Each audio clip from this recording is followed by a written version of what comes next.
So we have calculated the value of r square, that is a square b square plus 2ab cos phi. This is the resultant amplitude. Now as we know, intensity is directly proportional to square of amplitude. Fine. यहाँ पर हम value put करेंगे r square की.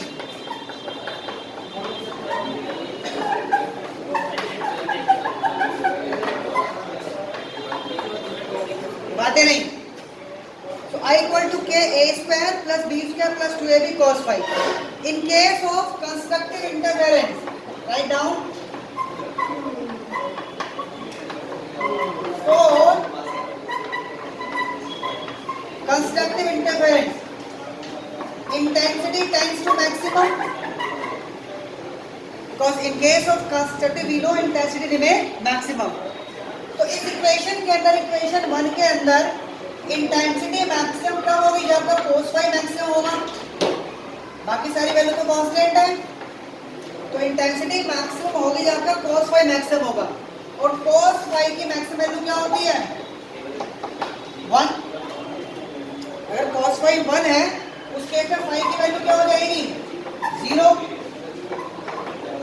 2 pi, 4 pi and so on. So we can write phi equal to 2n pi, where and start from 0, 1, 2 and so on. So phi is equal to what? Phi is the phase difference. तो दो में हमने लिख दी, एक का phase लिया तो omega 2 और दूसरी का फेज लिया ओमेगा t प्लस 5. तो उस केस में phi की वैल्यू क्या आ गई? 2n pi. कब? When interference is constructive. Clear है? अब यहां पर हम cos phi की वैल्यू 1 पुट करते हैं.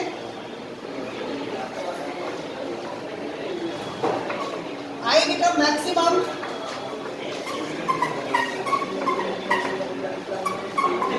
I become maximum when cos phi equal to 1. So we get I that's equal to k a plus b square plus 2ab. This we can write a plus b whole square.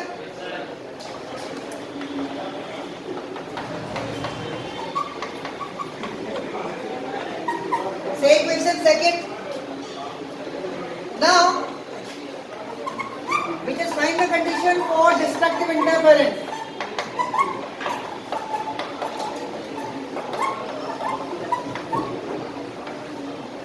For destructive interference, intensity remain minimum. So I tends to minimum. और I minimum कब होगा? जब हम cos phi minimum होगा. जैसे I max कब होगा? जब cos phi maximum था. Similarly I minimum कब होगा? जब cos phi minimum होगा. अगर cos phi minimum है तो cos phi की वैल्यू क्या होनी चाहिए? -1. मैक्सिमम होती है 1, मिनिमम होती है -1. तो अगर cos phi -1 है तो phi की वैल्यू क्या होगी? pi, 3 pi, 5 pi सो है. लेकिन cos phi कितना होता है? -1. ये cos की वैल्यू -1 कब होती है? pi पर. उसके बाद 3 pi. This you can write phi equal to 2n plus 1 pi. Again n equal to 0, 1, 2 and so on. देखिए n पुट करिए 0, कितना आ गया? पाई. n पुट करो 1, कितना आ गया? 3 पाई. तो सेटिस्फाइंग. तो ये आपका फेज डिफरेंस आ गया ड्यूरिंग डिस्ट्रक्टिव इंटरफेरेंस. अब cos phi -1 पुट करते हैं इक्वेशन 1 में. तो I मिनिमम हो गया आपके पास k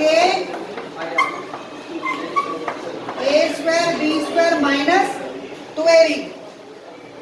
So equation second and third gives the value of maximum and minimum intensity. दोनों को डिवाइड करते हैं. Equation second divided by equation 3. So I max divided by I minimum k a plus b whole square divided by k a minus b that right?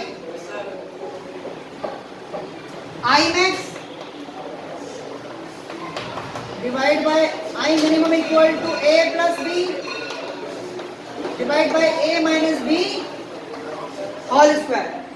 So this would be the relation between maximum and minimum intensity during interference. और यहाँ पर हमने constructive और destructive के अंदर individual intensity निकाली है और क्या निकाला है, फेज.